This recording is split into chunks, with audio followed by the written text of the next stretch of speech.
bring in James Elder, who is a Unicef global spokesperson. He's joining me now live from Geneva. James, thank you so much for joining us this evening. What are you hearing from people on the ground in Khartoum? Well, a lot of terror, a lot of confusion, to be honest, Natalia. I mean, people have been bunkered down in their homes for days now, for almost a week. And because so much of this heavy fighting in residential areas has hit water points and so on, then a lot of those people don't have access to water right now. So without water and 40-degree heat, you've got people trapped.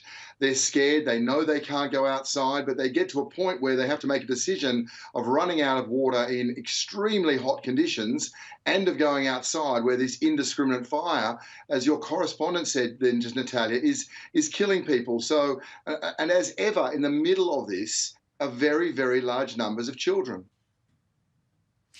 Now, essentially, we've had 4 failed ceasefires. Today, we heard from the UN chief who appealed for a 3-day ceasefire over Eid.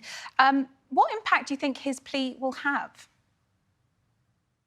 Look, he's the Secretary General. He holds a lot of weight, and he leads the call for humanitarian work. And it should be such a clear response to those fighting on the ground that there are so many civilians, there are so many women and children and families who need to leave those areas, who need to get safe. We have reports, Natalia, of large numbers of children being bunkered into schools. As your reporter said, their hospitals have been destroyed and devastated.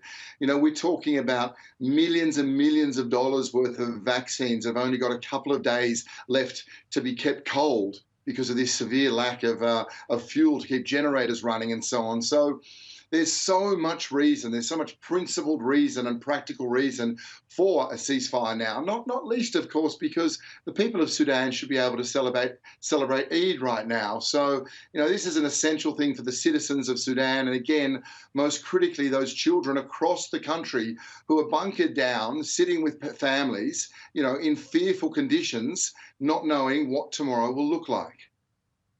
And what is your advice for those stuck there in Khartoum right now? Oh, look, I mean, parents at this point, forever, as UNICEF learns, whenever UNICEF gets a moment to operate, we will be there to get water trucks out or to get children to safety. But we do need those ceasefires. And we've seen from Yemen to Ukraine that it's the families who are the front line. So mothers and fathers right now are the best guides of what is safe and what isn't.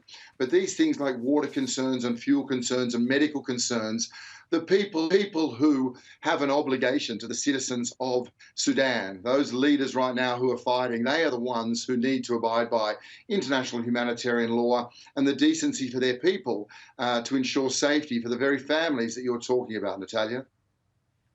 James Elder in Geneva, thank you so much for your analysis.